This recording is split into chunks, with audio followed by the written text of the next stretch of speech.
following program is brought to you with limited commercial interruption. Today's broadcast is being simulcast in broken English. I'm here to show the world. I'm here to show the world. Welcome to the show that we're doing right now. What the hell are we doing on this show? Boy, that escalated quickly. I mean, that really got out of hand fast. It jumped up a notch. It did, didn't it? Let's go. What is this? Giggity, giggity, giggity, goo. Who else but The Q? it's showtime! Gentlemen, let's get down to business. Can you dig it? Can you dig it? Can you dig it? Can you dig it?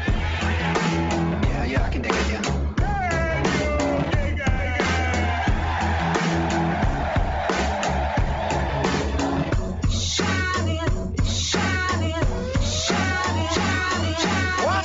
Ladies and gentlemen, welcome to the Q. Now you're listening to the best pop culture, current events, current affairs show east or west of that Mississippi River, hailing from the great city of St. Louis and worldwide at the QNow.com. I am your host, Mark Bland, as always, joined by my favorite person on the entire earth, one Mr. Jason Kull. The entire earth, sir. That's kind of broad. That is a lot.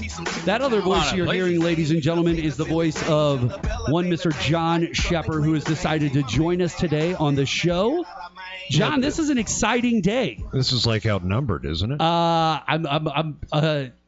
I've got things I've got to ask you, like literally while you're here. Okay. First off, how quickly were you able to get off the shift at McDonald's so that you could be over here? Just curious. I just wanted to know. I'm a public school teacher, so they make more than me. All right. Okay, all right. That's fair. That's fair. You're a public school teacher. I'm just asking. I didn't know. Uh-huh. I was just curious. What is going on here? Is there stuff playing? You need to turn your mic up a little bit. No, my Araxis is playing, and it didn't stop at the break, but that's okay. I can turn my mic up. It's just going to but my stuff is still going right now. It's going to go to an extra break, and I don't have a way to fix it. So, well, I'll fix it. Yeah, you can fix it afterwards. Yeah. All right. I love that. Anyway, welcome to the Q Now, ladies and gentlemen, from the Gateway Fiber Studios here at KYRO. I have John Scheper, as I just stated, as well as Jason Kull sitting over there. And we've got some topics to talk about, boys and girls. We are 2 weeks out from this election. 11 days. That's right. And we're going to talk a little bit about that because that's coming up, and that's a big deal for a lot of people. Jared Young, the candidate who is going up against Lucas Kunce, as well as Josh Hawley, is going to be joining us in the 8 o'clock hour so that we can talk to him a little bit. We got a lot of good response from our Crystal Quaid interview, Jason.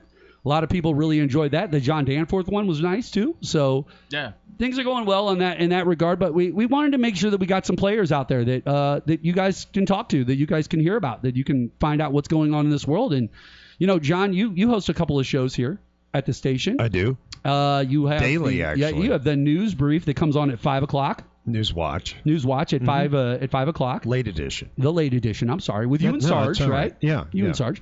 Do you do another during the day, mornings, something like that? No, I don't host it. We have Newswatch early edition, which is between 6 and 8 a.m. Okay. And then Newswatch late edition, which is 5 to 6.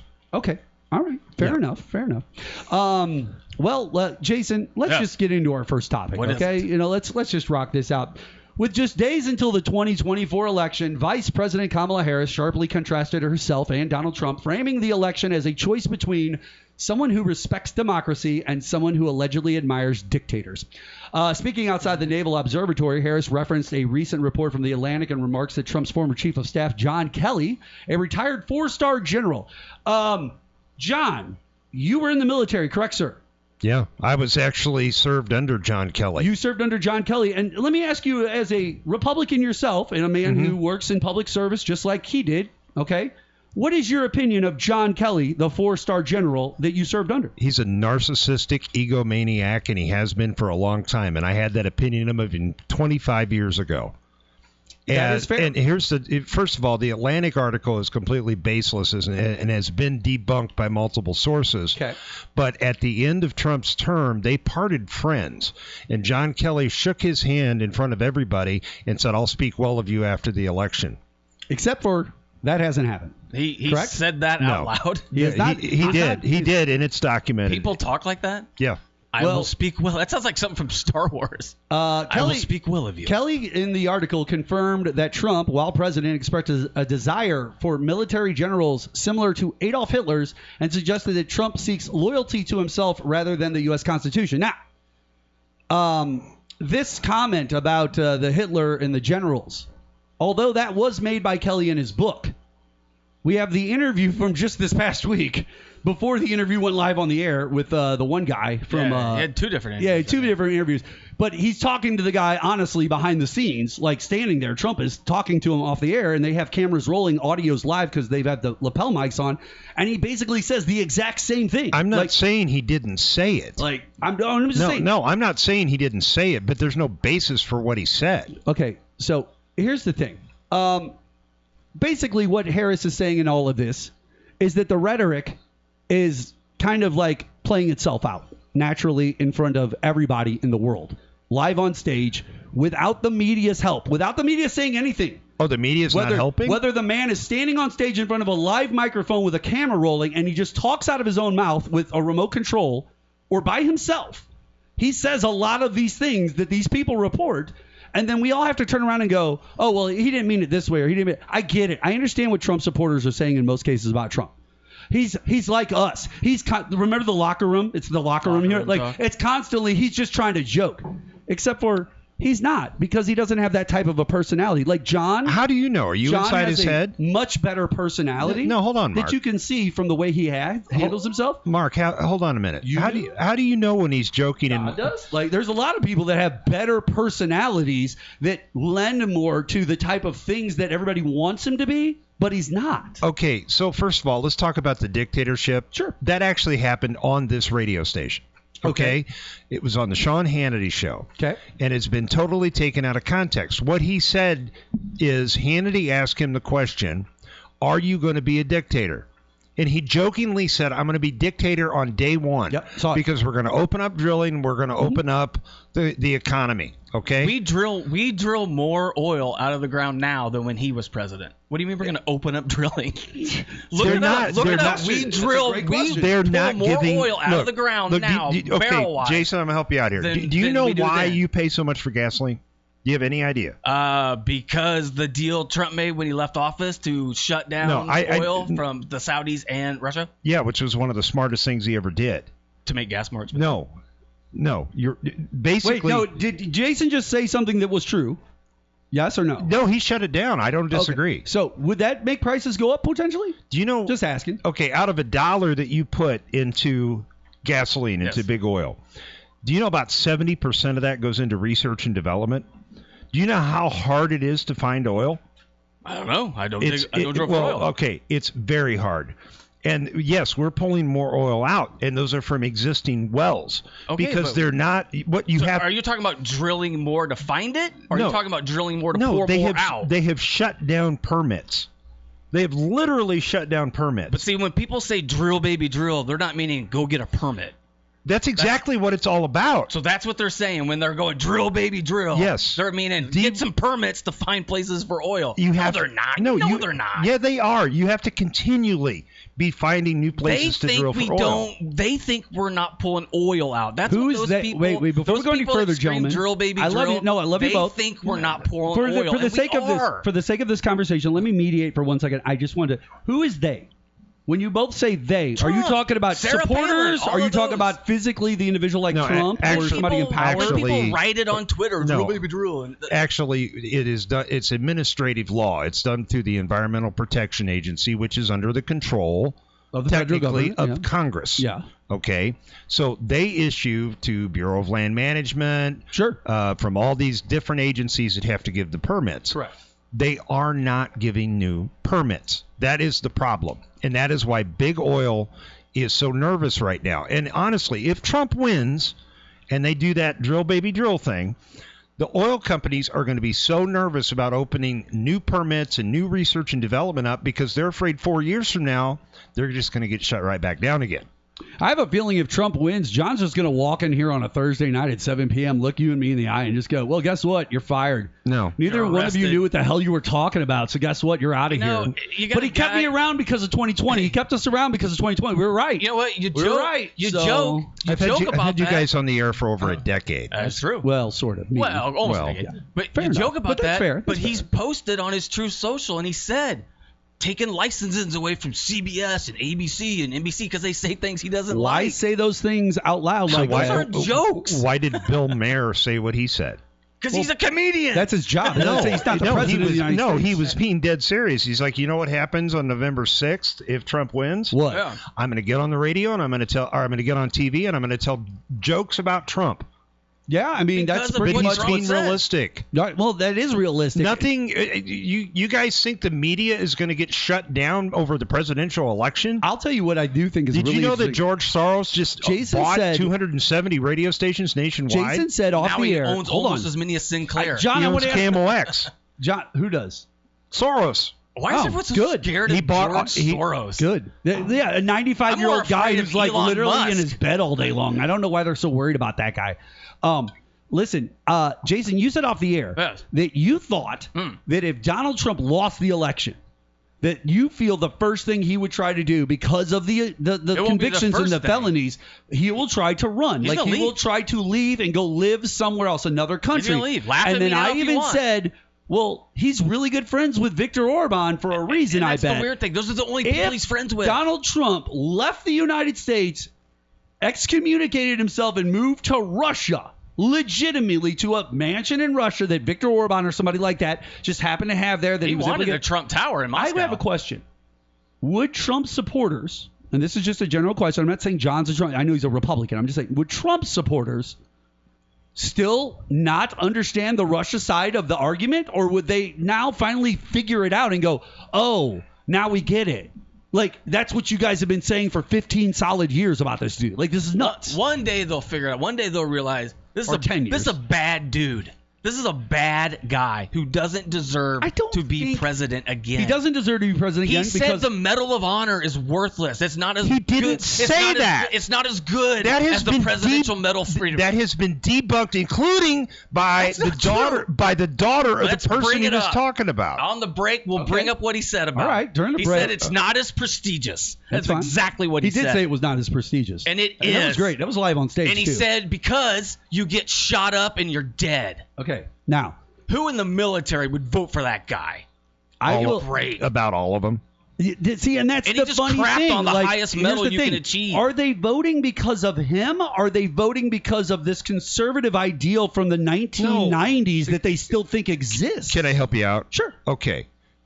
There's a ton of people that can't stand Donald Trump that are going to vote for Donald Trump. Probably. Because what they're going to do is they're going to hold their nose and vote for them. Sure. Because we are. I know Republicans that will do this. Look, I know Jason, I love you to pieces, but economically, this country is going down the Not toilet. true. GDP is higher now than when he was president. That's true, too. You talk And that about, is the one And that's the measure thing of that a good he economy. have you is been to the GDP. supermarket? You know what? Some Guys, things are more Have you expensive. bought gas? Yeah, you know what, Everything's though? more expensive. I've been to the You keep bringing up supermarket gas, now, and but there's I will say stuff this. on the shelves. Do you Back when he guys- was president, it do you was all guys- gone. Do you guys remember when he took over presidency in 2016? Well, or 2017, the beginning of 2017? If you remember that He started for his tariffs basically and all that 5 nonsense. straight years, Obama had just like the Dow going at an angle like this straight up, right? And then once he took over, it kept going like this. Do you remember that first 2 years of that presidency? He talked about how high the Dow was and that no other president would ever get it higher. It was the highest it would ever be because he was the bestest of all time.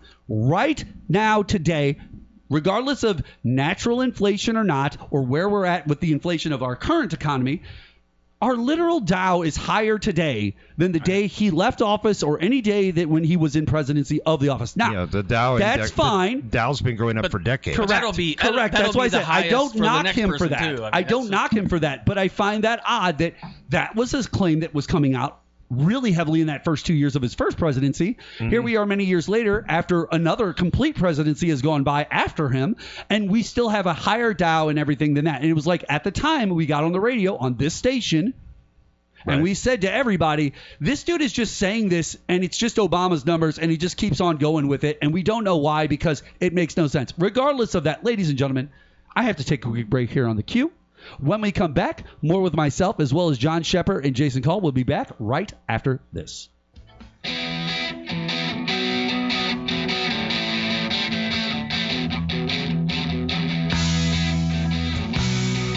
1280 AM KYRO. Welcome back to the QNow. Mark Bland, joined today by Jason Kull, as well as John Scheper, hanging out with us. And we're talking a little politics.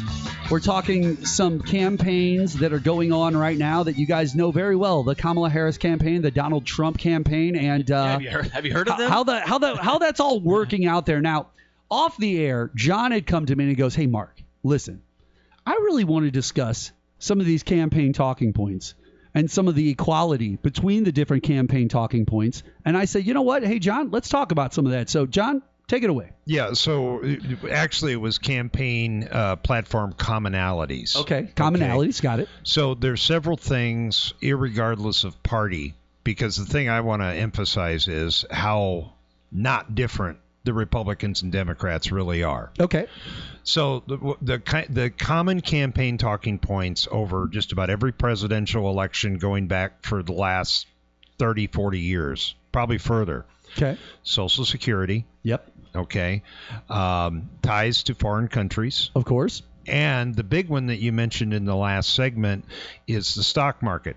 Sure. Well, I think that the economy in general. The one thing that we can all agree on is the Dow Industrial as well as the NASDAQ are going to continue over time to go up. That's just how they're designed.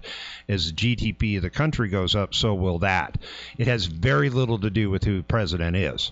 Okay, so Trump used it 2020 as his talking point. Now it's being used in this campaign by the Democrats and by Vice President Harris, but the bottom line, it's been used by everybody. And I think what they lose focus on, and I think we're painfully familiar with. Would that be where the common base is, though? No. Where they both start at this spot, and then they go from there out? So if he and I are running against each other, sure, I'm going to say he's going to he's going to privatize Social Security. Sure. That one is pulled out every election. Of course. By both parties. Well, I haven't heard Kamala Harris talk about Social Security or privatizing it at all. I haven't really heard that at all this time around. Well, I've heard it before. Yeah, I've heard Donald Trump live on stage at a town hall basically say that he was looking to find ways to get that Social Security out. Well, I mean, the problem with why would you do that with all the old people that want to elect you? So let's talk about Social Security for just a second. Sure. Okay, there's one reason and one reason alone why the funding for Social Security is gradually going down. It is simply because people are living longer. That is true. Okay, Social Security was designed for people to work to 65, die at 70. Okay, now people are possibly when that was instituted back in the early 1900s. The American dream. Work for 45 years. But that's when you would die back then. You would die at 70. But it's not just that. My grandfather, for example, retired as a deputy warden of a prison. Okay. The man cleared after taxes from his pension almost $7,000 a month. He retired at 60, and he lived to be 97. There you go. That's $7,000 a month until 97. That dude's a stud. That is why the pension funds are dropping. That's why Social Security's running out of money. That's it has fair. nothing to That's do fair. with politics. That's fair. It's mathematics. And it's fantastic that people are living longer. But the problem is our current retirement systems, whether they be public, private, are not designed for people to live that long. Okay. I love the fact that you brought all that up. Mm-hmm. Don't go out on the campaign trail and threaten people's Social Security or Medicare with your mouth. That's it. I understand what you're saying. I get how the basis of it, right? You know what I'm saying? It's the thing hey, that family's kind of trashy and dirty over there, and their house looks like crap. Well, they paint their house up, and they go, see, we painted our house. Look, it's all better. And then we go, yeah, but we haven't gone inside. Once you go inside, you see the chaoticness of the heckling of what it used to be. It's still there. It's just they painted the outside. Don't do that is what I'm saying. Don't go out on your campaign trail, threaten anybody who's a voter, especially anybody. Think about this. We live in Missouri, okay? It's a red state. The majority of individuals who live in this state vote 55%. For Republican or conservative ideals. Donald Trump, regardless of Donald Trump, he was talking about earlier, people will vote for Donald Trump regardless. A lot of conservatives out there are like John in the Midwest. They aren't this loud, brash, in your face, always trying to be like Alex Jones type person. They're a lot more reserved. They're a lot more behind the scenes with the way that they handle their life. They're not looking for drama and problems all the time. They just want to wake up each day and know whatever's going on right now that I got in my life isn't going to fall apart today.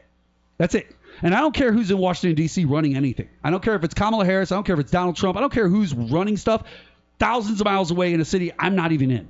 Okay? I understand certain things can affect us. Sure.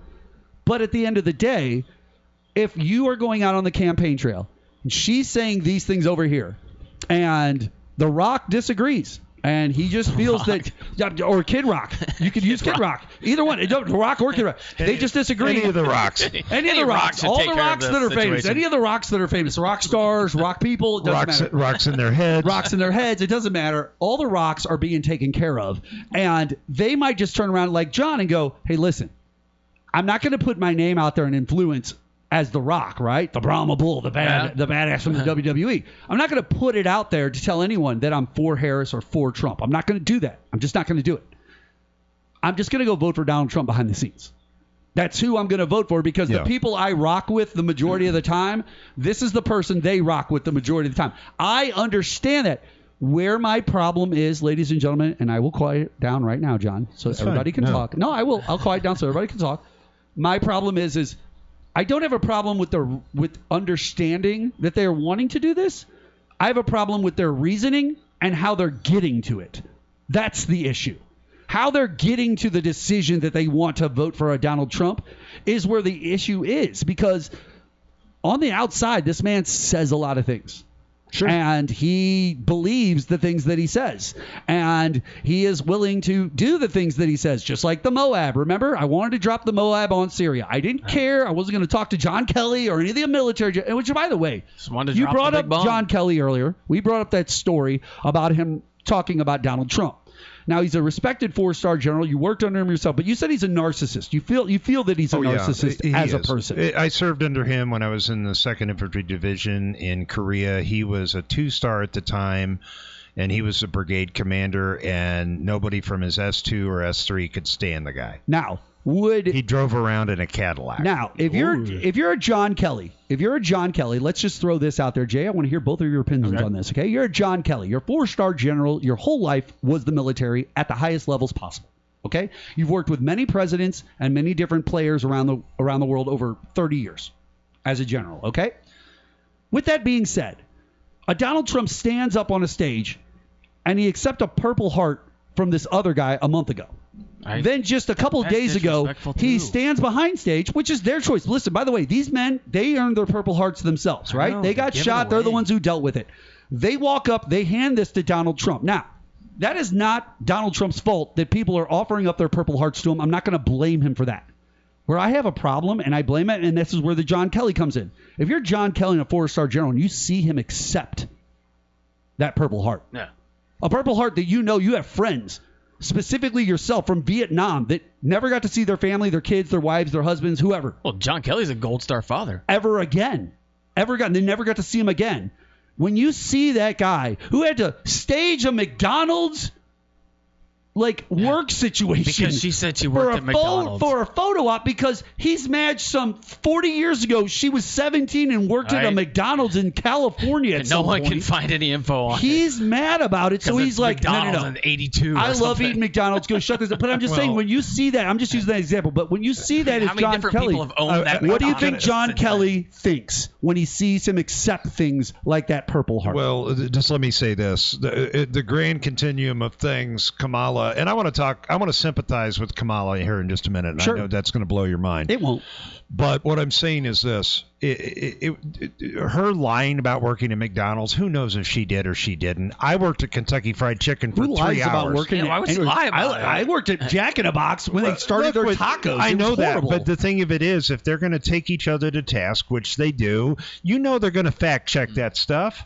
You know that. Yeah. Okay, and you can't get upset. Like this whole thing with Kunce and the shooting thing. I will say this, guys. Go ahead. If it's 1981, who cares? And it's a time well before computers and the stuff that we have today. And all franchises. How many times do you think that franchise changed hands? It's probably the information they're looking for is on a piece of paper from a dot matrix printer that is literally stacked in a box at the bottom of a warehouse that McDonald's owns. No, hold on. If you want to fact check it, the easiest way to do it would be in her personal tax records. I got even better. How about this? Everybody, listen, I never claimed to be a journalist. I'm not. I've never claimed to be a journalist. I am not. I am a broadcaster. I am a personality. I'm a commentator. News entertainment. And Fox News famously went to court And then they had to pay a bunch of money behind the scenes. Yeah, that's true. Literally because they're news entertainment, and they said that they had to. Which they basically paid that lawsuit to themselves. And since that time, Fox News, in my opinion, has changed their course quite a bit. I will be one of the first to admit that I've watched Fox lighten themselves down. Laura Ingraham, she fact-checked Trump. I'm just saying that they've lightened themselves down on the network with the players that they have. And so has CNN. They put Brett Baier as a focus, and Brett is by far the most moderate centrist style person they have on the network. And I totally agree with you, Mark. What you've seen over the past couple of months is CNN and Fox News both coming closer to the middle. Sure. CNN has said some very unflattering things about Kamala Harris. Sure they have. Recently. But here's why I feel... There's things you could say about Kamala Harris that are not... but here's the thing. You don't have a lot of knocks on Kamala Harris because we all don't know a lot about Kamala Harris's life behind the scenes before she was vice president or even before she was running. And that's outside of the DA. But it's not. Because I know, hey, listen, John, you work in the fire service, right? Correct? Mm-hmm. You probably deal with prosecutors and people like that who have to come and investigate fires and issues at scenes, and you have to get warrants for things and stuff like that. You trust all of those people to find all the bad guys. Like if a bad guy starts a fire, right? If it's Evan's friend and he starts a fire and you don't know it, you'll do the investigation. If we find out it's Evan's friend's getting arrested. Yeah. He's going down for it. And you want that prosecutor, like Kamala Harris, to be the one who says, oh, no. For sure, you're going down for this. Like, I'm going to stick this to you. You did this. You burned this house down. John Scheper saw it. They investigated it. You're screwed. That's it. End of story. Well, that's it. Done. But it's done.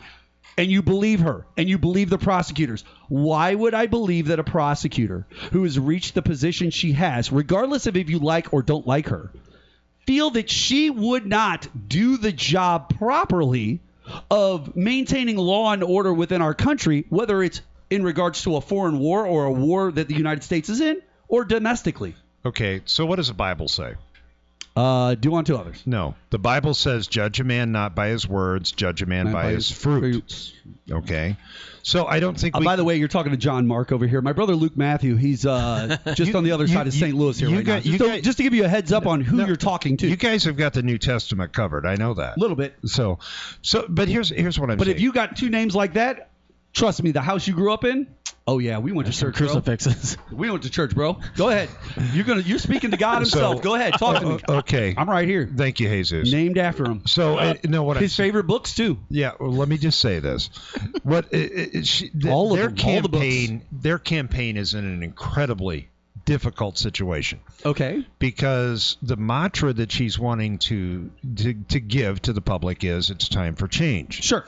But at the same time, she can't help but be tied to some of the boneheaded stuff that Biden did. Okay. Okay. And give me an example of a boneheaded thing. Some of the boneheaded stuff that Trump did.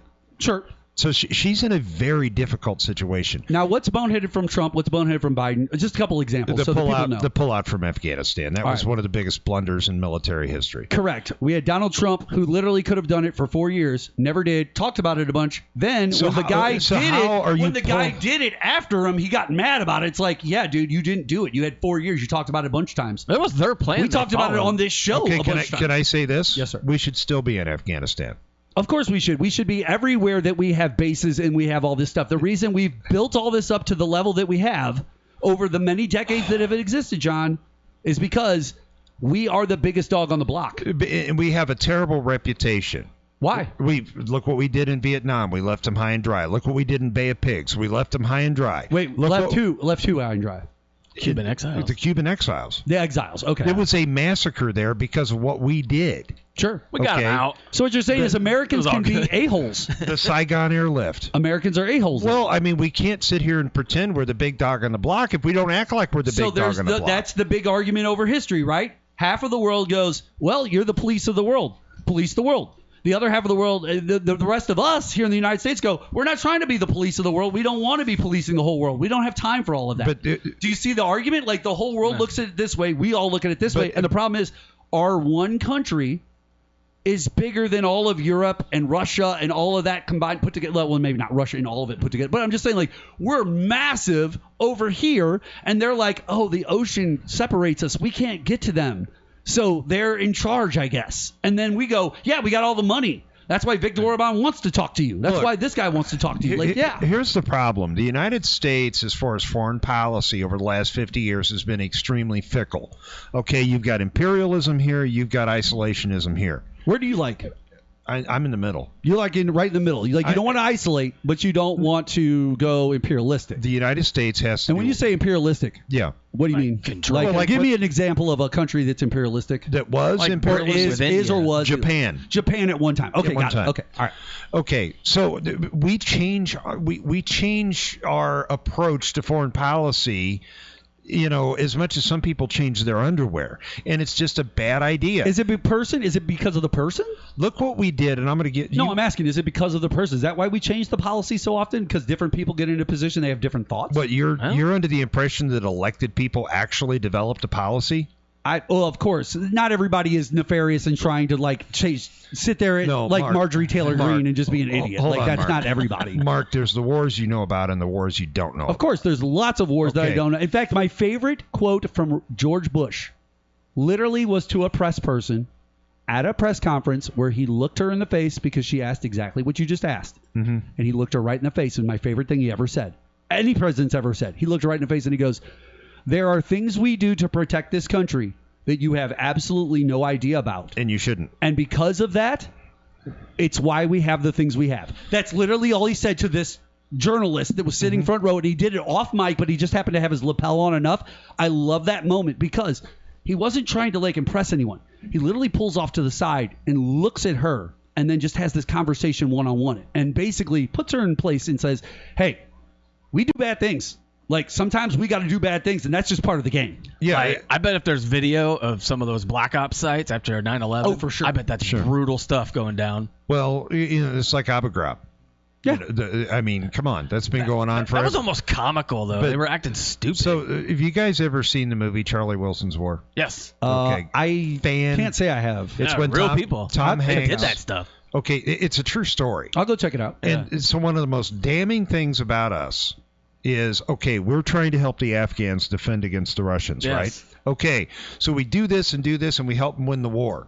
Then what do we do when it's done? See ya. We walk out. Well, sometimes we install a new person that we want in that position. What did that create? That created a problem in the Middle East. That created Al-Qaeda and the Taliban is what it created. It did create that. But here's the... Okay. Those Bin Laden's boys. But then we get mad because the person we instill, their soul and who they are, where they grew up, and who they are as a person is more tied to the mantra and the vibe of where they're from than being loyal to us as the United States because we installed them. So what always ends up happening is for the first year or two, things go fine. And then all of a sudden, this individual over here that we installed, they just kind of fall back into whatever's going on in the Middle East and the arguments over there. And then we're out of the game. But the Middle East is the best example of our arrogance as a country and how it comes back to bite us every time. Should we be in the Middle East? Yes. Why? We should maintain a presence. Right. I said that earlier. But look at the Korean Peninsula. What do we gain by being there? We've done that right. Our presence there is a deterrent. Okay? We have never done the Middle East right, and I'll tell you why. Because we're so freaking arrogant.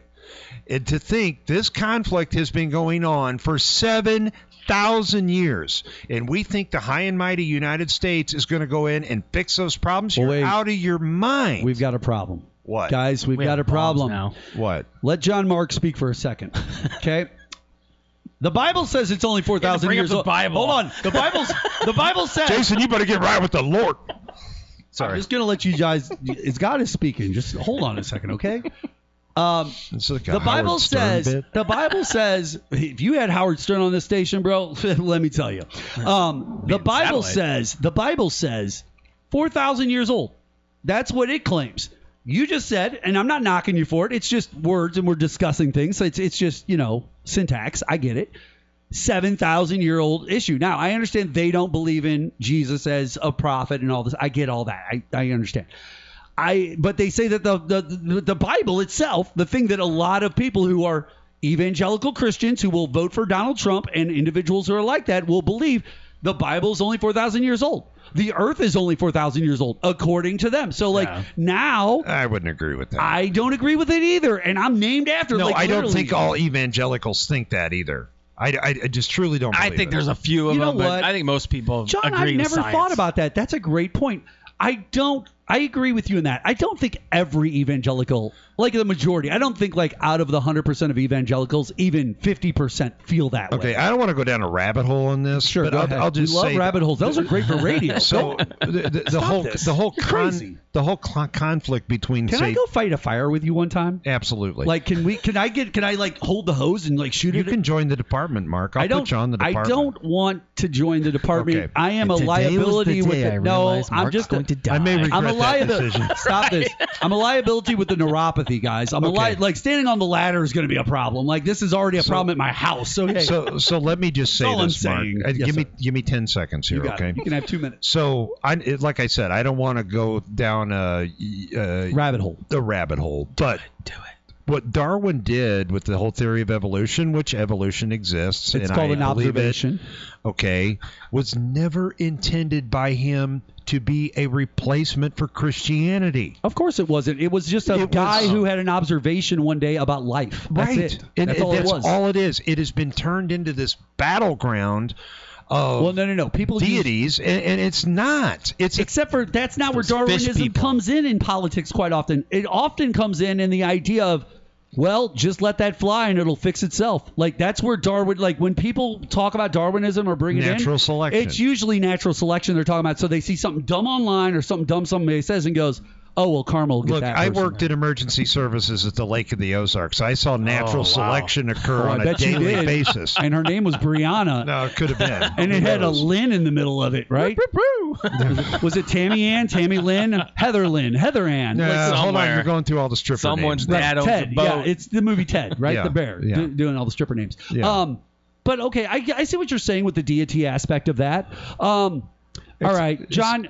It's like abortion. I don't see a moral high ground. John, I don't know how much longer we have you for. You might be getting out of I here can stay with you till the top of the hour. till the top of the hour. And Okay, you've got- but you've got a big since I guest got coming you, up I in the do. 8 o'clock He's coming in late. Jared Young, he's coming in late. He's here? on the phone. No, he's gonna be on the he's phone. calling. No, He's here. No, he's gonna be calling in. Oh. It's tough He for lives them, far but listen, away. I have had multiple people say that they're willing to come on the station, Yeah. but when it comes to the candidates, especially in these last couple months before the election, They're all from the west they're side of the constantly, tonight he's going to call us on the drive up to KC because he's got to be there in the morning for another campaign event that just dropped into his lap out of the blue. So he's calling you from the bus. Maybe.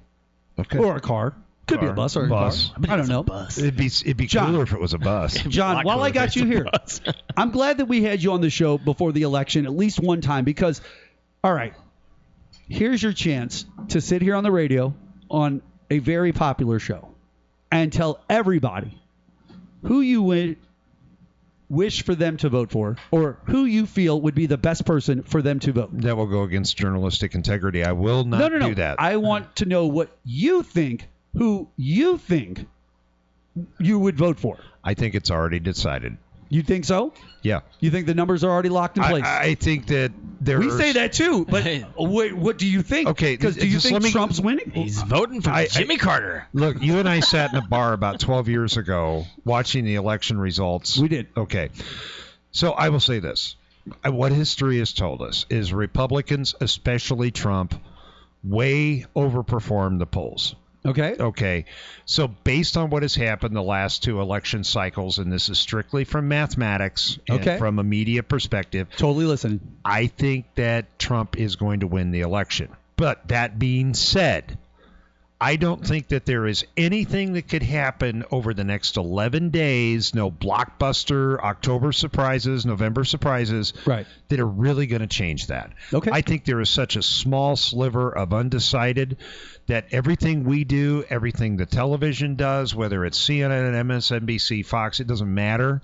I think that Trump could go out and take a poop on Main Street right in front of Trump Tower, and it wouldn't change anybody's vote. And I think Kamala Harris could do the exact same thing. Possibly. I think people have decided. I think that there's less than 1% of people that are going to walk into the polling booth on November 5th undecided who they're going to vote for as they're walking in. I just don't think that exists. That's fair. All right, let me ask you. I don't know if this is true. I'm 30% that it's a real thing, but the report is that in the next couple of days, there's a video showing Trump grope a teenage girl at a campaign event of a donor's daughter. Now, if you see that video and you can tell it's obvious he meant to, because we know, guys know if you're trying and if you're not. Right. And you see it, would that change your vote? Him grabbing the boob of a teenage girl on purpose? No, because John wants to grab a boob on a teenage girl. No, I'm just joking. Stop. That's what it is. It's a teenage daughter of a donor at a high dollar donor. That's a great question, John. Would that change your vote or anybody else's? We don't know. Is it real? We just want to know if you saw it, it was real, and you saw it. Would that change your vote? That's all we're asking. Would you go vote for a guy that did that? There is such a mistrust. I would have a hard time believing it was real or not real. What if they got the girl and she what was like, if you yeah, were convinced that it was a real thing? What if you were able to be convinced it was a real thing legitimately, not for me or him or anybody else? Like it was enough for yourself. First of all, you're assuming you know who I'm going to vote for. No, I'm just asking you. Okay. I'm just asking you, would that change that vote? Would it make you change the vote of the candidate if you saw that with any candidate? Like, would that change that vote? Of any candidate? Sure. I don't care who it is. Sure, it would make you consider. But I mean, of this one, you have to take into account we've already heard him on now, tape. we know we're not going to have Kamala Harris. We're not going to have Kamala Harris. We've already heard about him talking about his daughter Ivanka on Howard Stern a million times, as well as other shows. Yeah. How I would date her if she wasn't my daughter. What's the lifestyle? lifestyle? I would touch her and do things. Like, it's weird. Like, it if doesn't you're make any talking sense. about the TMZ thing that happened on the tour bus, I mean, it's a locker room conversation. I'm sure that. You talking about grabbing by the puss? That's the old grab by the puss, man. Puss. P-U-S-S. Just puss. That's okay. But that's what he said. Grab by the puss. Like, that's what you're talking about. I got to check with George Carlin. That's the one that's up. Well, I just want to let you know that George Soros owns our radio station, so it doesn't really matter what you think. No, but here's the thing. I can guarantee he doesn't own this. But no, he bought out Odyssey. Basically, it's in process, and one of those stations is KMOX. We say that's locker room talk. Billy Bush got fired. Yeah, he did. You know over what I mean? locker room talk. Over that stupid locker room talk. And then he talks about, I just grab him, I just do it. I don't care. I just kiss him. I don't John, even ask. I will say this to you, sir. Yeah. Now this video, if it's real, come on, man, make a connection. I've never even. We heard sat of this here yet. on Where did you get that? Debate night. The video. I want to see it if it's. Joe I haven't Biden seen it yet. I haven't seen it yet. versus Kamala Harris. We sat here on this station on debate night of. Are we going to make predictions? Of Joe Biden versus? Oh yeah, we can do predictions. Who do you said Trump? You think Trump's winning? What about you, Jay? So no, hold on. Let's set the ground rules. Okay, we'll vote for a Fitz's root beer. Sure, got it. Okay. 6-pack of Fitz's root beer. So got you it. tell me who's going to win and how many. Well, I think they only sell them in 4s. Okay, so you tell me who's going to win and how many electoral votes they're going to get. I'm going to say Trump and 301. Okay, Jason, what do you think? It depends. If Harris wins North Carolina, she wins. Okay. Because she doesn't need Arizona then. That's fair. And then she's probably going to get the Pennsylvania. She gets the Rust Belt and such. I think she's going to get the 12 more than Biden got. So what, 288 or whatever, or 280, whatever how it sticks up, because she'll get the 12 from North Carolina. That's fair. I'm going to say that based off of everything we've talked about over the last 4 years and our abilities to predict politics the way we do, Jason, that Kamala Harris is probably going to win the election. And remember when it was like an 8 million vote win for Joe Biden over Donald Trump? Yeah. I thought that 8 million went away when the Biden-Trump debate happened because Biden looked that bad. I really do feel like he lost quite a bit of those. All 8 million of those votes are back. I bet you she gains another million or two. She ends up with over 10. See what the early voting I feel like she ends up with 10 million more votes popular-wise than Donald Trump has legitimately. And it's not even going to matter. She's going to – listen – I have 2 friends that live in Pennsylvania. We got to take a quick break, Laser. We're at the top of the hour. We're getting ready to get out of here. But I've got 2 friends that live in Pennsylvania.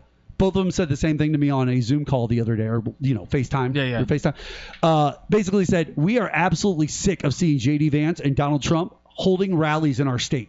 Every single town in our state of Pennsylvania has a rally going on every single day, and it's either Trump or Vance, and we're absolutely sick of it. So much to the point that this man was shot at by his own people at one of these rallies. He's like, they're like, we just weird. don't want it. But here's the funny thing. Here's the funny thing. They live in Pennsylvania. They're not. They are Republicans. These 2 people are Republicans, huge hockey fans, Republicans of the Flyers and everything. Like, that's why we're all like, and they are like, we don't want to vote. Like, this dude has just made us just hate everything. You realize the guy that took a shot at Trump? Yes, sir. His intention was to shoot both of them. Good. Biden and Trump. I see. Well, there was no Biden at that rally. No, that I know day, that. So. It was who was going to be the easiest target. Get away and take off. All right, ladies and gentlemen, it's time for us to take a quick break here on the Q Now. When we come back, more with myself and Jason Kull. Thank you so much, John Scheper. We really appreciate the time you put in. All right, we'll see you guys after this.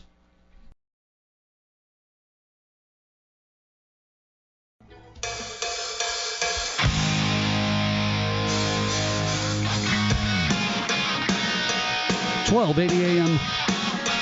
KYRO. Mark Bland joined today with Jason Kull. You okay?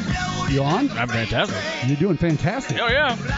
We just had John Scheper on. It was awesome. That was fun. It's always good to talk to John. He's a good guy. Well, he's just really educated when it comes to the idea Right, he's not of talking out his butt. right, and that's the most important thing, ladies and gentlemen, that I think everybody needs to recognize for these situations is that like there are people out there that do talk politics.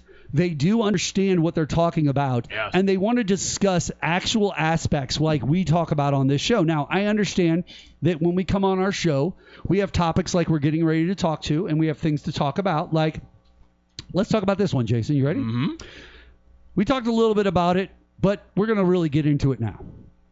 McDonald's has distanced itself from former President Donald Trump after his staged visit to a Pennsylvania location. Yeah, because they lost like 20% of their stock. Where he pretended to work during a private event with pre-screened supporters.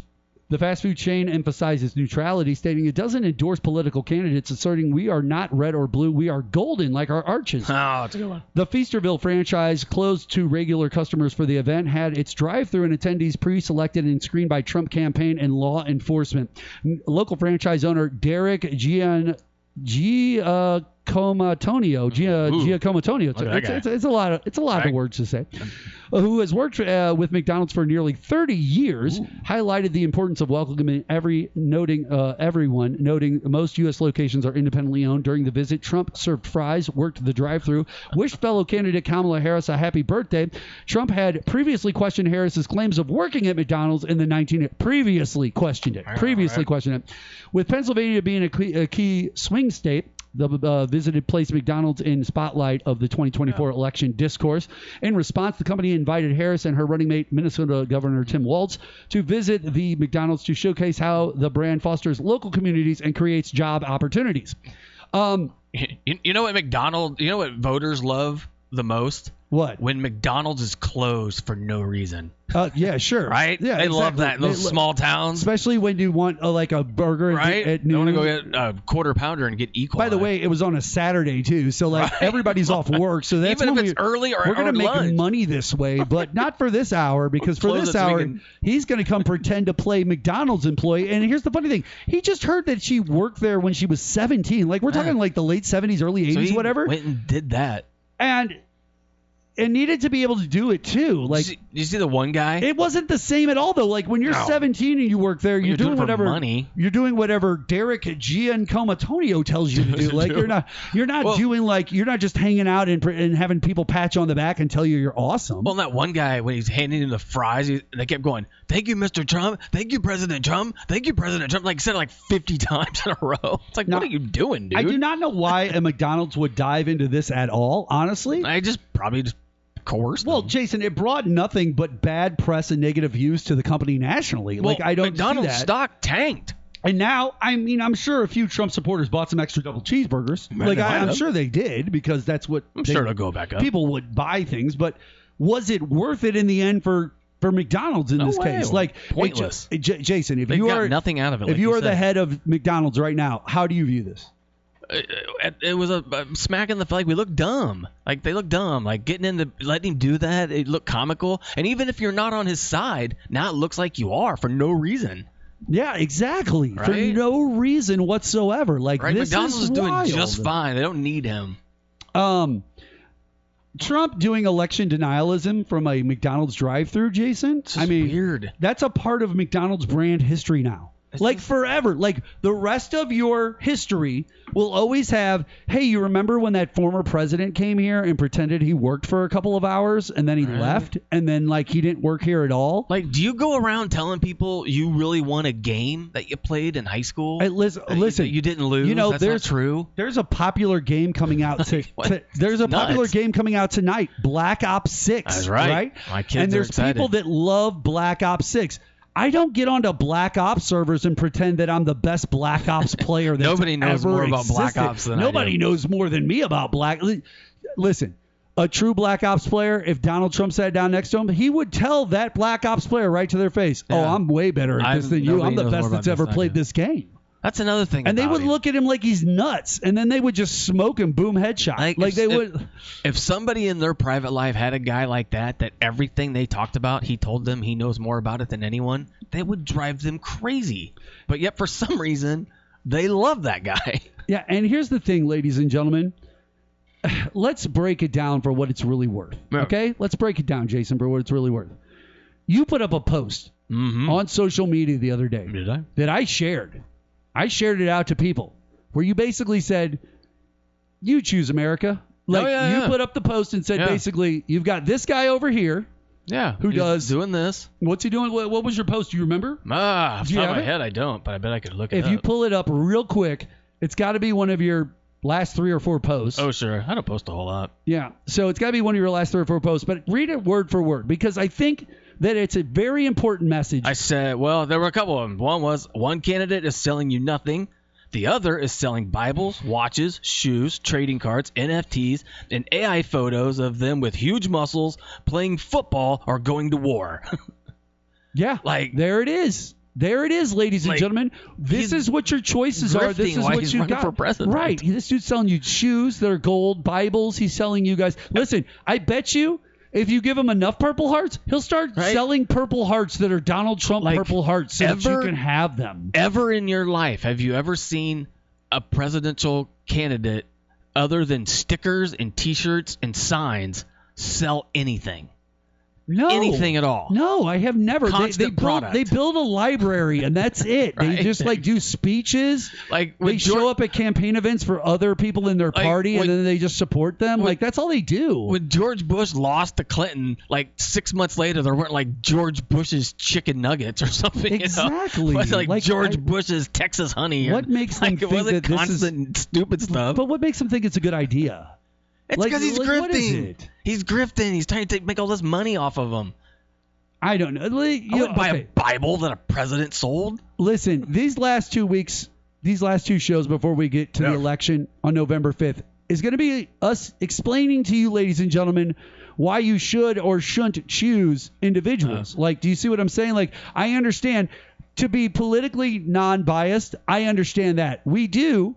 Politically non-biased, look at our stories and talk about these things in an open and honest way. I'm not mad at a Donald Trump for going to some random photo shoot at a McDonald's and doing it. Nobody cares that you went to a McDonald's and did a photo shoot. Once again, I don't have a problem with people wanting to elect Donald Trump. Yeah. I just have an issue with their reasoning always being misinformed or bad. Yeah. That's it. And just like Donald Trump working at the McDonald's for an hour and a half or 2 hours or whatever it was, right? Yeah. It was based off of bad information and reasoning of she was 17 and worked there. She didn't work there. I'll prove to her what working there looks McDonald's like. And let them make no money. This didn't do this. It's like, why? Why is that important to you? And that's the thing. Who cares that you did it? Just don't lie and say you were working at McDonald's and working with customers because you weren't. We know that. Stop. What I don't like about him the most is the lies that are so easily to look up. You can just they're the easiest to look up. Yes, on the fly, almost instantaneously. Guys, when he says he knows more about drones than anyone or this all that. Obviously, watch you don't. This. Watch you this. Don't. Hey, Evan. Is the internet undefeated? What? Is the internet undefeated? The internet wins every time, don't it? It doesn't matter what the situation is. You killed a cat. We got 15 people on a Facebook page. They're going to find you. They're going to turn into a Netflix documentary. Okay? You say this about Donald Trump, there's 52 journalists that are immediately going to dive into their deepest wells, and they're going to pull that information and show everybody. But like Evan just said, the internet is undefeated. Ladies and gentlemen, Donald Trump, Republicans, you don't understand. The internet has you defeated. Like, it's done. Every time you try to say or do something dumb, the internet will come back and go, here's proof. Right. Listen, it's so bad and truthful that this happens, Jason. Mm-hmm. There's a loser named Elon Musk. When he bought Twitter, he added this thing to it called community notes. Do you know why he had to do that? Because so much crap on his website was misinformation and bad. Constantly. Even he realized it and said, we have to put community notes on here. People need to know when somebody's saying something that isn't true. A video. That's how bad it is, ladies and gentlemen, that hundreds of millions of people's on a platform literally have notes that are added in on purpose to certain things because there's so much misinformation, bad information, or misinformation that they use for reasoning to make these decisions. So when they get on there and they yell at Jason on his Twitter and they call him a piece of crap and they say this, that, and the other, but they argue with him about a female that was probably groped who came and put it. Listen. Yeah. She says that you're wrong. Williams is her name. Something like that. Yeah. She did an interview with The Guardian. They videotaped the interview. Obviously, this is not the first time she's talked about this. I'm guaranteeing you at some point she has talked to police about this in some form or fashion because she was very detailed. But she put it on camera, ladies and gentlemen. To put something on camera like that and to take a shot at a person with that many power players and lawyers like a Rudy Giuliani and people like that could easily eat you up. Yeah. Right? You're just a person who works at McDonald's. Maybe not You're Rudy, some person who works at an insurance place in this building or somewhere else. Like, you're just a normal person.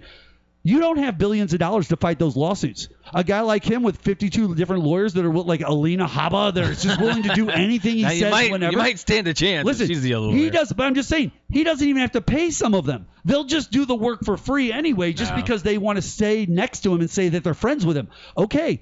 Now you've got Alina Habba and all of her friends and power players. And I'm not saying she's super famous or powerful or has a lot of money, but she's got more than you. Yeah. She's got more players. Resources. And so now she's just going to take your video, put it in front of a judge. They're going to destroy it verbally in front of everybody. and if it's untrue, it's just going to come out in the wash in the courtroom. Yeah, I mean, you're going to end up losing. You have nothing to gain by lying. And then guess what?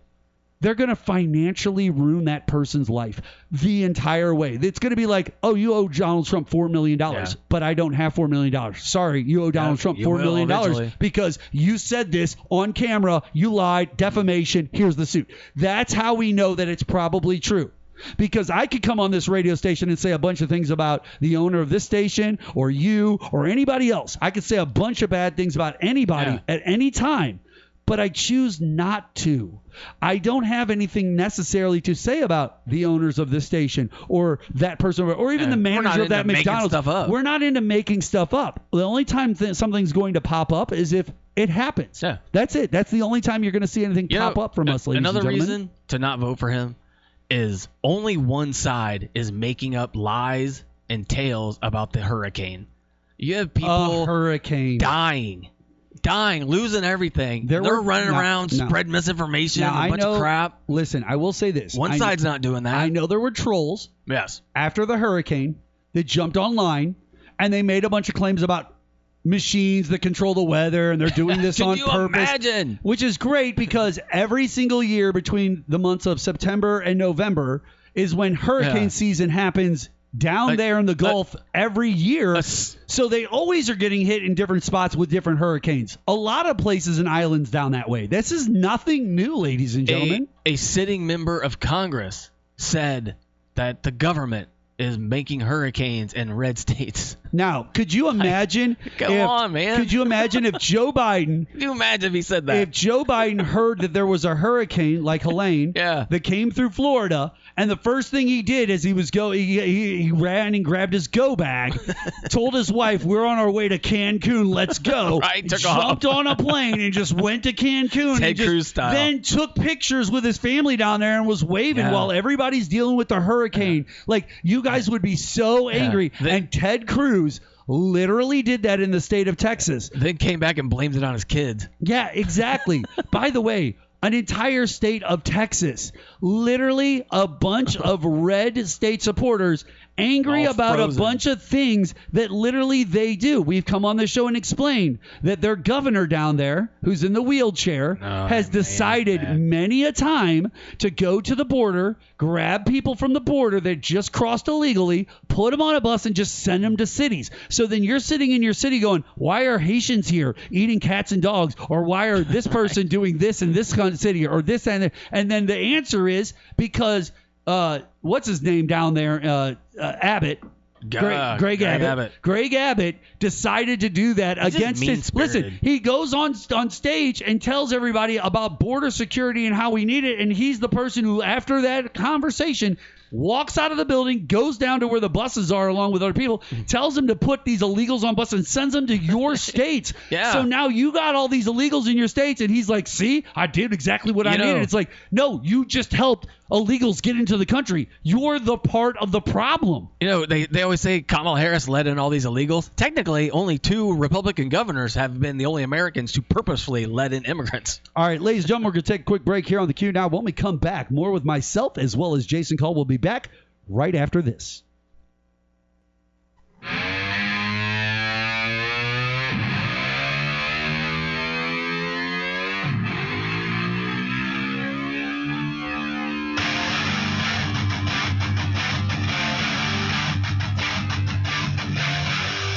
.1280 AM KYRO. Mark Bland, Jason Kull.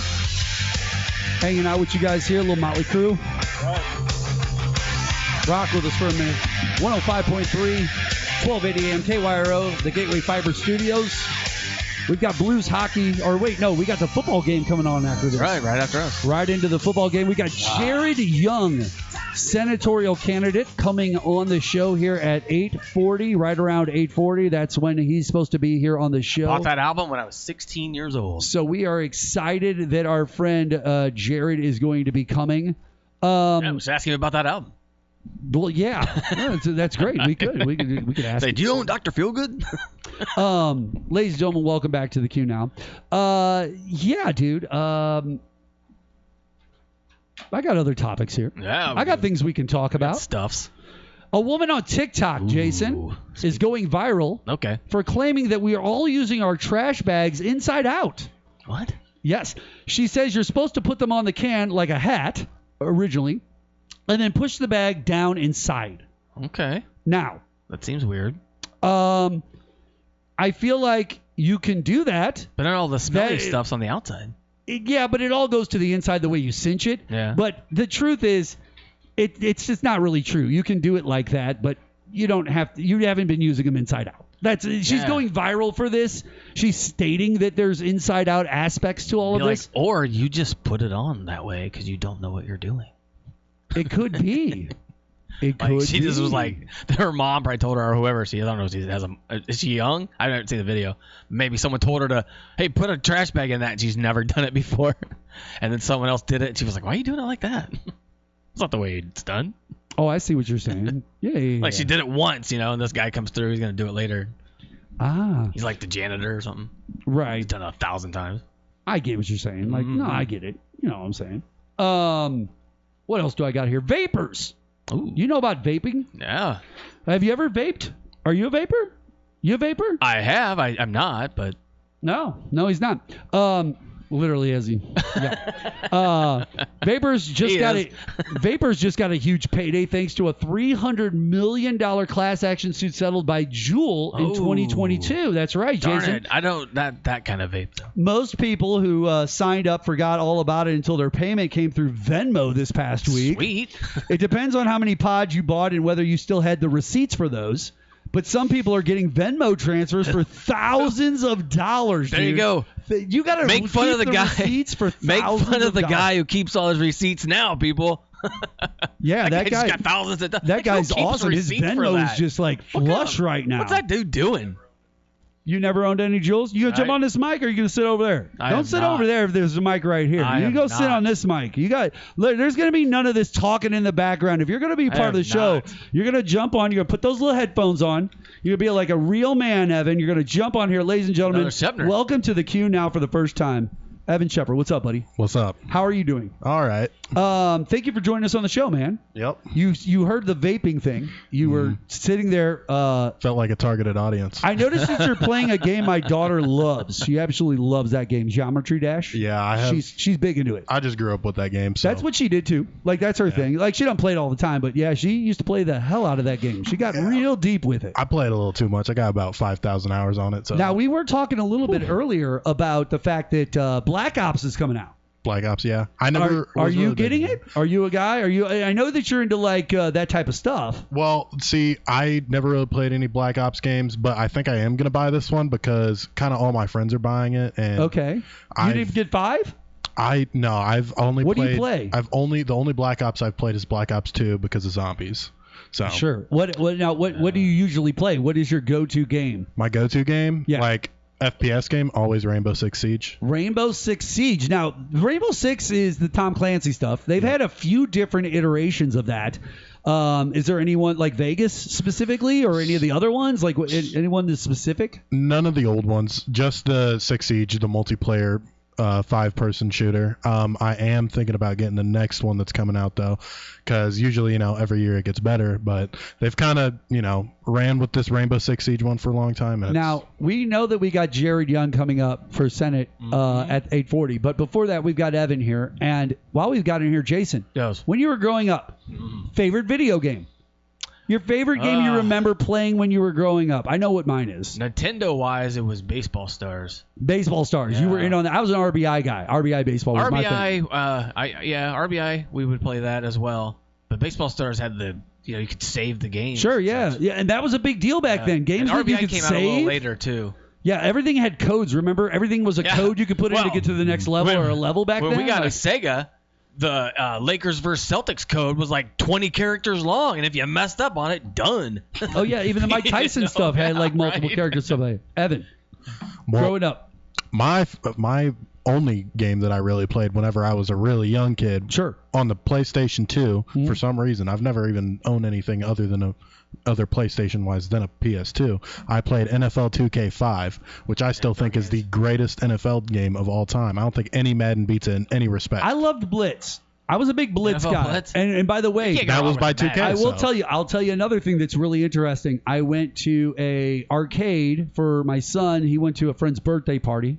So I went with him and dropped him off. But when I was walking out of the building, I noticed right up front at the front of the arcade, they have this new thing called NBA Superstars. Well, I start to watch it, and you can heat up from the line. Yeah. And the basket goes on fire when you score 3 in a row. Like NBA Jam. And then all of a sudden, as I'm watching, it's just NBA Jam with more players to work with.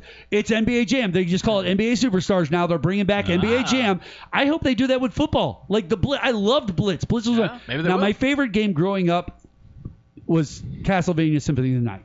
That's a good one. Symphony of the Night was my favorite game. Now, when I was a little kid, probably Mega Man 3. Remember trying to play Mega Man 2 or 3. That I loved Jackal, I loved Contra, but Mega Man 2 or 3, that was kind of my go-to. Did you ever try to play Dragon's Lair in the arcade? Yes, impossible, almost impossible, because you don't know exactly how to jerk the stick 50 different directions to get the one thing. They're like, see the light flash? Like, what are you talking about? The light flash?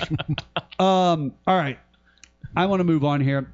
There was almost a Brady Bunch reunion at CBS, Jason and Evan. There really was. Right. But Susan Olsen, who played Cindy, remember, the little one, yes, right, says it was scuttled because of her politics. She's a libertarian Trump supporter, and the network objected to a bunch of things she said. Maybe she's just a jerk. So wait a second. But here's the funny thing. If you're doing a reunion for the show, that's going to be scripted. Who cares if she says something behind the scenes or personally? I don't care about that. Right? If you're on the show as the youngest daughter, then you're just the youngest daughter. Unless on like the show you're supposed to be like, hey, Jan, blah, blah, blah. And instead you go, I love Trump. Screw America. Like I somehow doubt she would do that, but who knows? I just find it odd. Crazy, but who knows? And have you guys ever wondered why people have so many pet peeves involving airplanes? Have you ever noticed a lot of people have problems with airplanes? They must ride Like on an whether airplane a it's the way that they have to get on them, the way the seats are, The leg space, way the yeah. people, I think the only pet- attitude sometimes. Right now, you got air marshals constantly dragging people off, screaming at each other on these planes and stuff like that. Well, I think the only pet peeve I have on airplanes is crashing. Jason, Like, stay away from that. how much peeve. would you love it? How much would you love it if people got called out more often for being jerks while flying? There's a lot of videos, I guess. Well, check it out. American Airlines is testing a new system that will shame travelers who attempt to board before their group is called. Oh, that's amazing. There will be a beep that happens, and then the agent will, on the microphone, tell them to step aside. That is so amazing. In front of everybody. I didn't So, even think like, about that. I love the idea that they're going down this road. Hey, I find that interesting. why I will can't say people this. behave when they're on a plane? The one place you're supposed to behave in public. All right, this last thing that we're going to talk about before we have our interview with Jared Young, who's running against Josh Hawley and Lucas Kunce. Bring it. And we're excited to talk to him to get a little update on what's going on in his world. There are 13 things everyone experiences when they become adult, Jason, but no one talks about these things. So Evan, pay attention. You're a young man. How old are you? 18. You're 18 years old. He's a young man, fresh Really out of young. high school. He is right at that precipice of the adult that we are talking That was a about. good age, man. So check it out. Remember when adulting was trending, where 20-somethings struggled to come to terms with the fact that they needed to do their taxes or wash their underwear? Well, this is a little more fun than that, Evan. People online are talking about things that basically every single person on Earth experiences when they become an adult, but no one ever talks about these things. And here are some of the better ones. Are you ready? All right. Jason, let's see where we land on these, okay? Let's do it. Number one, saying I've got to be up early for work is the adult version of mom said no. My mom said no. Like you tell that's people right. I got to be up early for work. I can't hang out the bar. I got to get up early for work. That's an easy way to get out from Right. it. So that remember that. I tell you Remember what, the older you get, the more you stick to that. Got to too. get to the fire station early in the morning. We got something to do. Yep. Remember that, okay? Number two, you start having to have the we have food at home talk with yourself. Now this is true. Like you'll be driving. I guess, You'll maybe. be a little hungry. It might even be lunchtime, but it might be a situation where you're not at work or something. It's something where you could roll home, grab a ham sandwich, something like that. You know, make it easy, cheap. But you're right by Jack in the Box. You're right by Taco Bell. You're right by whatever. You start having that conversation with yourself, like, what's my money like? Okay, can I do this? You know Is what? this smart? Like, should I go to? Okay, maybe we got this at home. I can maybe do this at home. There's not many Jack in the Box left around my area, so That's a good I point. might pull into that Jack in You the might Box just get some if I'm a tacos. little hungry, Some monster tacos. right? And some curly fries. Those some of monster that tacos. buttermilk sauce. We've talked about this on the show. The monster Right? tacos are fire. Get the nacho one and the bacon ranch one. Number Come on. 3. Guess what we're doing? We leave The here. kitchen always needs to be cleaned. It doesn't matter if you get a takeout or if it's gone. If you're gone all day, there will be cleaning in the kitchen that has to happen at some point. Oh, yeah. I hate messy kitchens. People are always putting cups in the My sink. You biggest always gotta problem take is care of that. in my kitchen, we've got a spot where we've just basically put almost anything that we just walk in from the house from outside with that we just want to like grab later. Yeah. We put it all on this one counter, right? That's so like the your counter's drawer. just stacked up with like 50 different million things that have nothing to do with each That's other. its job. But it's my headphones, it's this piece of paper, it's like this tax thing that we got, it's some other things from our insurance that's what company. it's there for. It's my daughter's whatever she had from Girl Scouts laying up there. Like it's a million different things, Yes. okay? Number 4, you get irrationally upset when they rearrange the grocery store.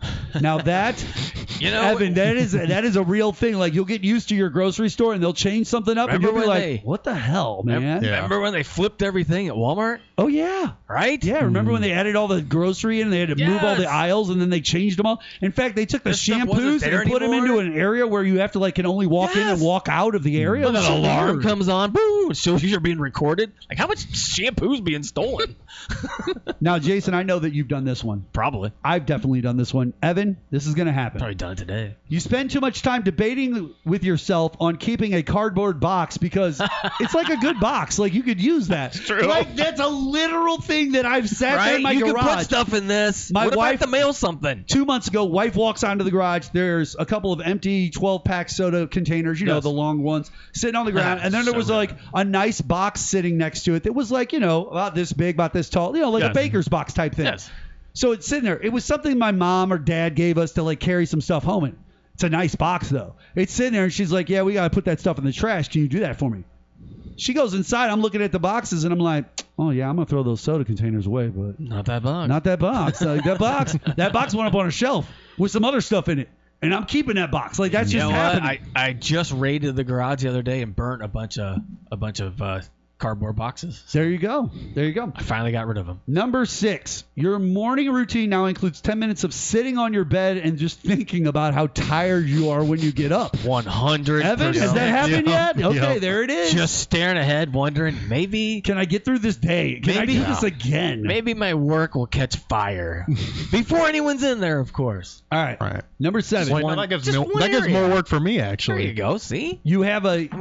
you ready? Jason, I know this applies to me and you too. Of course it does. We're so old. We have a favorite go-to stovetop burner. Yeah. Yeah, you have one that works that you like right front for me. It's always right front here. He goes left front, I go right front. Because I don't like the super burners, and it's the only one on it that doesn't There it is. That's what I'm saying. Everybody's got their burner that they use for everything. My wife uses the same burner I use almost every single morning. It's the one in the corner. That's it. The others work. The other ones are only good for boiling water. It's only when we have family over we have to do green beans and this and that. That's the only time that we're using all of them. Thanksgiving. See how much alike we are? John was so right. Number 8, adulthood is mostly you going, well, I hope this is how it works, and I'll keep doing it till someone yells at me. And that's kind of how life works. That's kind of life in general. That's more of my 20s, really. You whisper what the F to yourself like 96 times a day. Oh, of course. Yeah. For sure. WTF all the time. You might even text it 50 times to like other people. Like, it just doesn't make any sense. You ever engage someone just completely stupid? All right. Chores are not done entirely in one session. So it's like washing 30 minutes, drying 60 minutes, putting away 7 to 10 business days. Like, you got to go do some laundry dishes. is never done. Laundry is a constant thing. Always thing. There's always a pile. And by the way, there's always a pile of clothes that have to be washed. You can't wash them all at the same time. You have to break it down to like 4 or 5 smaller piles. And then, by the way, ladies and gentlemen, you still have towels. You have to get towels clean so that you can wash your bodies and do that stuff. Like, it's nuts. You know what chores are? Crazy. Chores are patience, and I'm the doctor. And each chore gets a little bit of my time. So I'll put some dishes away. Then I'll fold some clothes. Maybe I'll get the rest of those dishes. Everything gets done a little bit at a time. Then when you're done completely. There it is. Yeah. Or you leave a bunch of half-done stuff. Number 11, you're constantly toggling between wondering if it's too late to drink coffee and if it's too early to drink alcohol. I don't drink coffee. I do have a problem with the late coffee thing. Like after 10 a.m., Mark's not hitting coffee. I used to go to a Gingham's and hang out till 3 in the morning just drinking pots of coffee. Can't do it anymore. Shouldn't that be one cup of coffee in the morning, and I have to do it before 10 a.m. or else it's done for the day. Well, for me, it's like if I'm tired, I'm drinking coffee. If it's late and I, want to drink, then I drink. Shouldn't it be the alcohol thing, like too early to drink? Because is it really ever too late to drink? That's a good point. All right, last 2, and then we're going to get to our interview with Jared Young, the senatorial candidate. When you're a little kid, all adults seem like they're the same age, and when you're an adult, all little kids seem like they're about the same age. Maybe. That's true. And number 13, when you're 20, 15 people can turn up to your house at any moment. When you're 30, it literally takes months of planning to get a friend to even budge. And that is so true. Do you know how many times I text Jason? I see Jason, once a week. Jason sees me. Listen, hold on. No. This is perfect. Jason sees me once a week. Loves me. We're friends. I will hit him up on a Tuesday night out of the blue and just be like, "What are you doing? You got some time? You want to come over and hang out?" Sometimes I do go over though. He won't even answer. He won't even answer the phone. He will get back to it an hour later and be like, "I was busy." He's always making tacos at 9 p.m. at night. I don't know why, but it's always 9 p.m. at night. He's not lying. All right, ladies and gentlemen, we're going to take a quick break here, and when we come back, Senate candidate Jared Young is going to be joining us on the phone. We'll be back on the QNow right after this.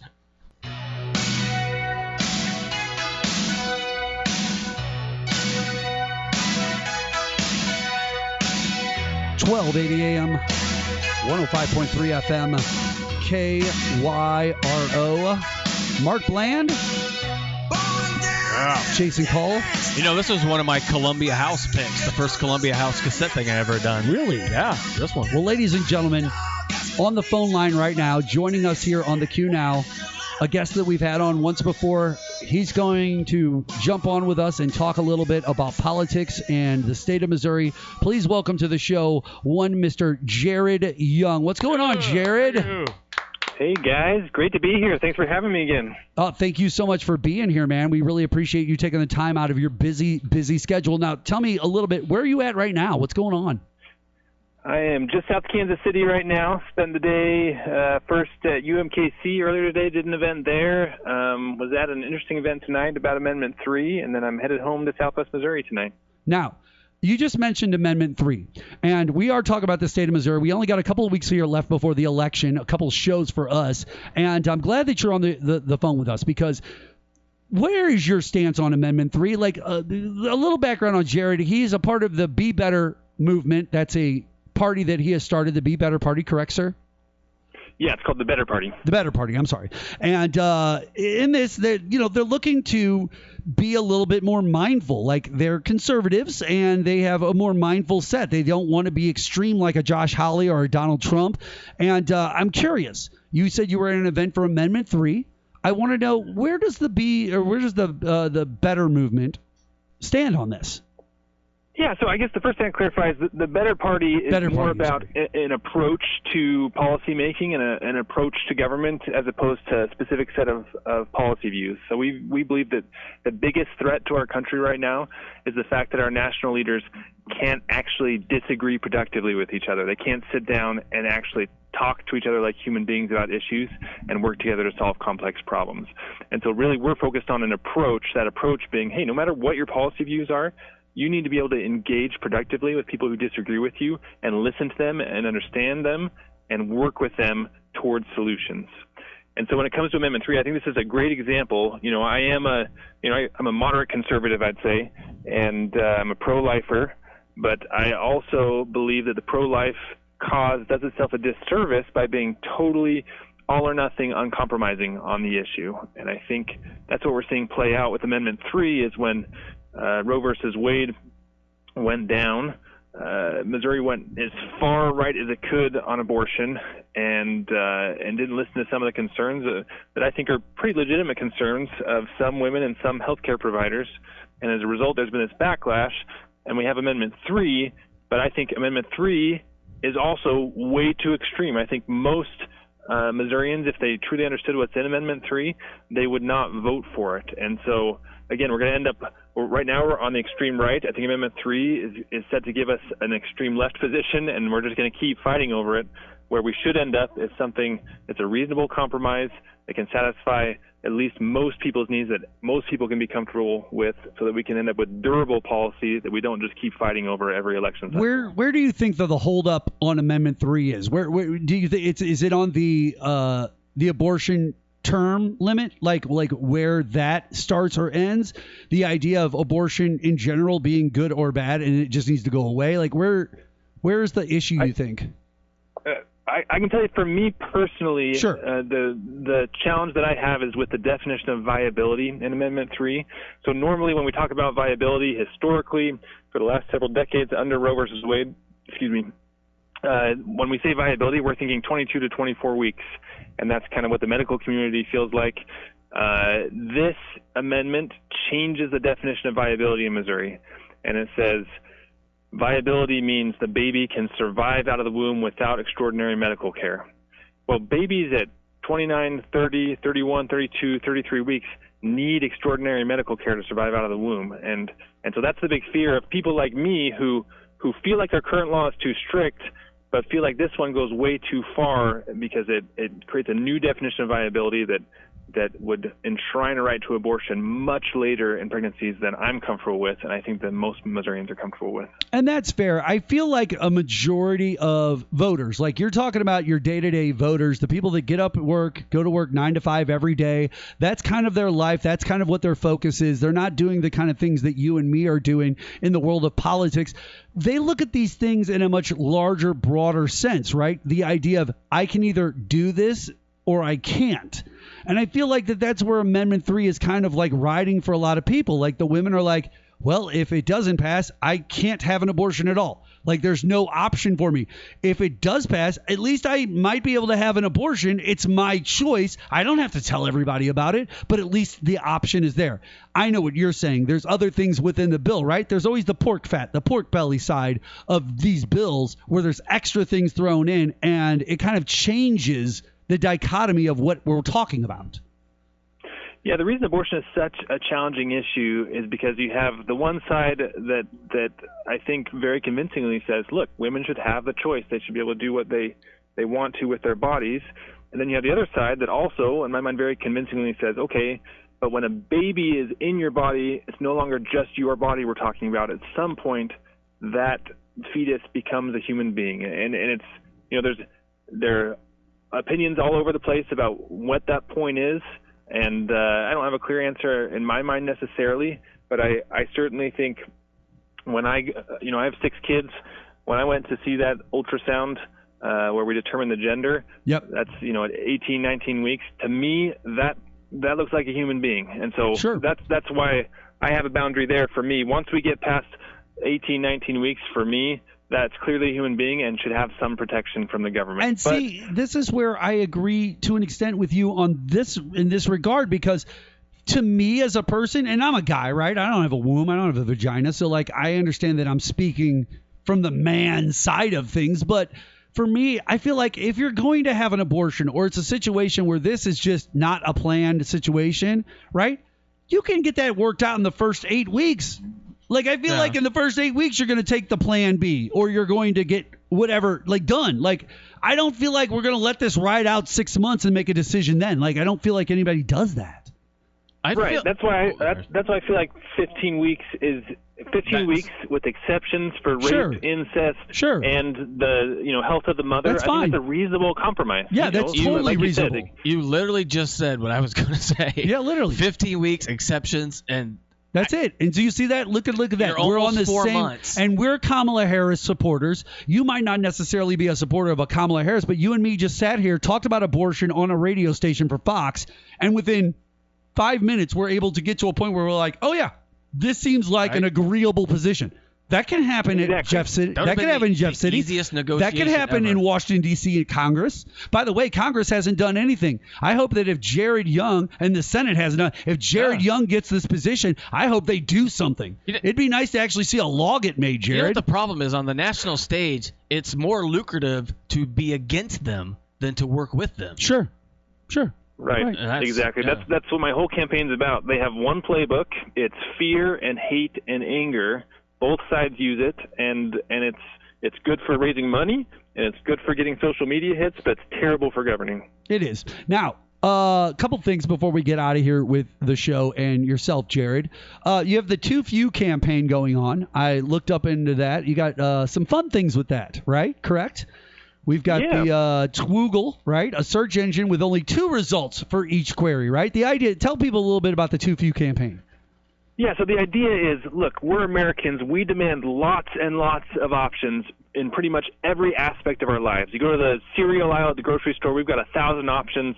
We just demand options in everything except in the most important thing, which is the way our government is run. We are satisfied. We accept that we only have 2 options, and that's crazy. That's ridiculous. And so we created a few spoof things to just demonstrate the ridiculousness of this. You mentioned one of them. It's Twoogle. It's a Google site that no matter what you search, it only gives you 2 results. Yeah, a Republican one and a Democrat one. Correct. Exactly. Yeah, we used AI to play some games with. It'll give you 2 results, one an extreme right, one an extreme left result. Jason would like the next thing, Twoflix. Twoflix instead of Netflix. It's just Twoflix. Yeah. Give me 2. Yep. So it's a Netflix service with only 2 videos on the entire service. That's it. And then you also got Tuber, right? Yep. Yeah. The third one is Tuber. So Uber service with only 2 cars in the whole country. Yeah. Listen, this is why Jared. Ladies and gentlemen, this is why you need to vote for Jared Young. He is in the middle of a battle with Josh Hawley and Lucas Kunce for a position as a senator for the state of Missouri. This man is making total sense. We were able to come to an agreement on abortion term limits. Like immediately. Lie on the show. This is why you need somebody. But now, Jared, I've had you on a few times. And I would consider you a friend. Would you not consider me a friend? I feel that you're a friend of mine. Absolutely. We're definitely friends because I'm going to beat him in basketball. My feet might not work anymore, but I'm going to try to beat him in basketball at some point.